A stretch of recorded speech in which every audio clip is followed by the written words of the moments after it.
panata na ng ilan nating mga kapuso ang dumalo sa iba't ibang aktibidad, gaya ng sinakulo at penitensya. At ngayong Miyerkules Santo, pinuntahan natin ang isa sa mga pinakadinarayong senakulo sa bansa kung saan taon-taon may mga nagpapapako sa krus. Kumustahin natin ang mga naghahandaan ng gaganap para dyan sa kasama sina Shaira at Anjo sa Pampanga. Good morning!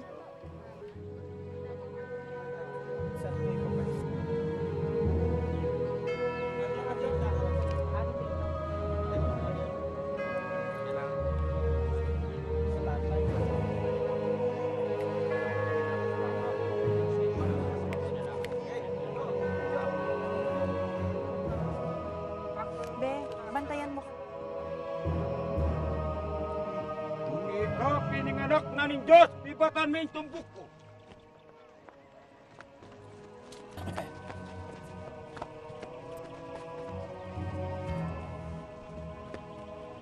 Jesus, subong-subo. Nandang kasakit ka bayat para sanding ka na akong anak. Nang salo ko may bugyang maspak. Inaawa kong mapapatan. O Diyos, simpang malugod. Numingap ka mo't palunos. E musaba tulog. Matayahin ka ng kong Jesus. Muling king kamatayan na. Hindi nga lang kong sumbunga. Magandang umaga mga kapuso. Dinayo po namin ngayong araw at ngayong umaga ang sinakulo at ang rehearsals ng sinakulo para sa Biyernes Santo dito sa bayan ng San Pedro Cotod, dito sa San Fernando, Pampanga. At sa mga usapon nito, kung makita po natin ay ongoing po ang kanilang pagpapractice ng sinakulo. At nangyayari po ang sinakulo, simula po yan Biyernes Santo ng alas 12 ng tanghali at matatapos po yan ng alas 3 ng hapon. Ayan na nga, mga kapuso, ang nasasaksihan po natin Mama, ngayon. please, ako kan babay! Practice o yung pag-e-ensayo ho, nakikita na natin medyo intense na yung nagaganap. Ito na, simula na ang pagpapahirap kay Jesus.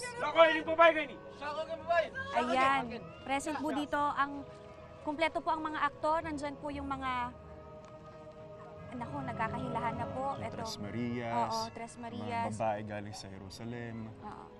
Ayan, nire-ready na ang pagpapako kay Kristo. Ayan, nandyan ang mga Hudyo.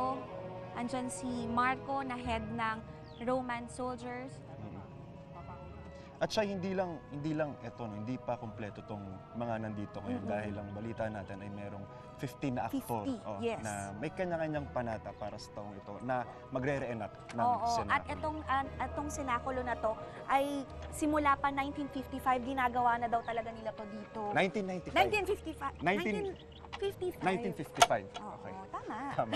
Tapos, ang sabi rin sa inyo, ngayong taon, mayroong projection na 15,000 na katao ang a-attend para manood ng sinakulo ngayong Ang dami taon. nun. Ganun kadami. Grabe. Kaya naman andyan yung Provincial Police Force at Office ng Pampanga para nga safety ang mga bawat manonood. At andyan rin yung medical team ng LGU ng San Fernando, Pampanga para ligtas lahat. Tsaka mga kapuso, no, hindi lang ho dito sa bayan ng San Pedro may ginaganap na sinakulo. Meron din ho sa bayan ng Santa Lucia at bayan ng San Juan. Yes, at ito sa likod natin, andito yung mga babae sa Jerusalem, ang tatlong Maria, si Veronica, si Maria, at si Magdalena. At si Simon po, kasama din po natin dito. Si Simon po, mga kapuso, yung tumulong kay Jesus sa pagbubuhat ng krus. Habang nung nahihirapan na siya, tumutumba-tumba na siya, sumaklolo po si Simon. At ito, Kuya, sino ka dito? Ikaw si Si Kestas. Estas. Siya ay isa sa mga papako din sa krus. So ngayon, kinakabahan ka ba? Gano'ng katagal mo na ginagawa to? Almost 7 years na. 7 years? 7 years, taon-taon Wow. po yun. Taon-taon. Wow, pinapako ka rin ba sa palad? Hindi. Ah, okay. At eto na nga, si Ruben, makakasama na natin. Alam niyo po mga kapuso, ito pong makakausap natin ay mahigit 3 dekada niya na pong ginagawa to, yung pagganap na bilang si Kristo at nagpapako sa krus. Si Mang Ruben. Mang Ruben, hello po Mang Ruben, dito po kayo. Mang Ruben, Good magandang morning. umaga po.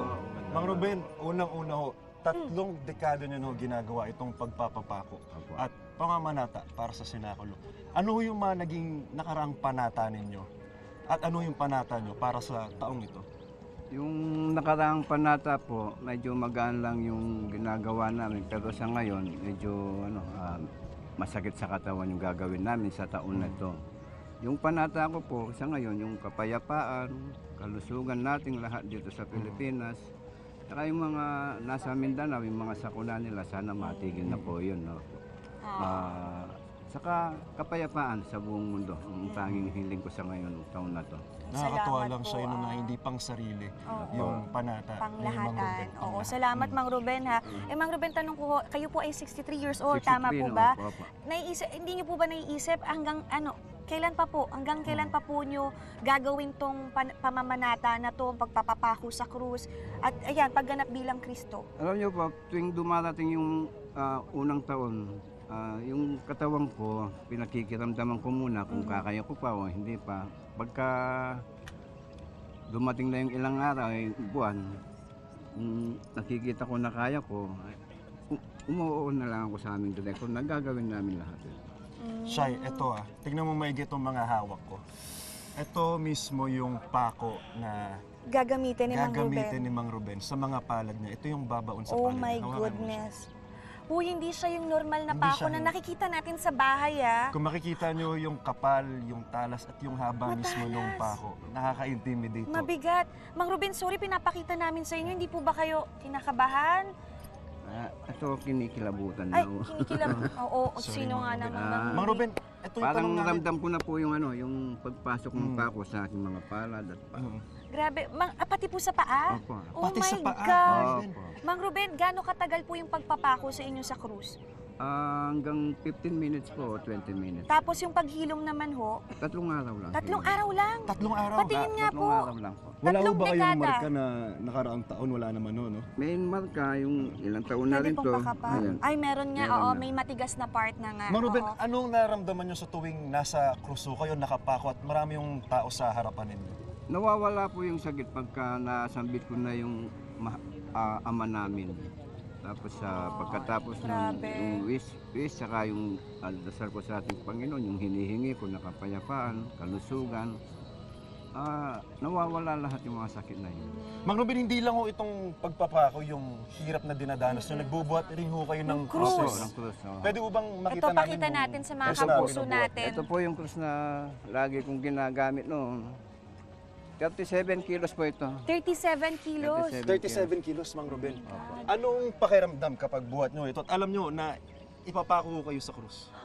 Tuwing binubuhat ko ito, parang sumasagi sa isip ko yung Mang Ruben, habang nababasa yung natin kwento, sa... try ko muna itong ano. Nababasa ko ito sa Bible na talagang hirap na hirap si Kristo pag nung pinapasan na yung krus na ito. Oh my God. Mabigat siya, hindi Mabigat? siya madali. Oo. Mang Ruben, Wow. binubuhat mo to mula barangay nyo hanggang dito sa Boron, di ba? Oo. Wow, Halos grabe. 2 kilometro po Talagang- ang haba ng nilalakaran namin. Grabe, Grabe, nakakahanga ang kayo. bigat siya. Sa Mang edad ng Ruben. 63 years old, kaya Oo ni Mang nga, Ruben. naku, good luck po sa Biyernes Santo ha. Maraming salamat po. Okay po. Mga kapuso, ayun po, mamaya po, madami pa po tayong makikita rito sa kanilang ensayo. Marami pa tayong makakasama ng mga aktor. Tumutok lang kayo dahil andito pa po si Mang Ruben, makakasama pa po natin yan mamaya. Tutok lang dito sa inyong pambansang morning show kung saan laging una ka. Unang hirit!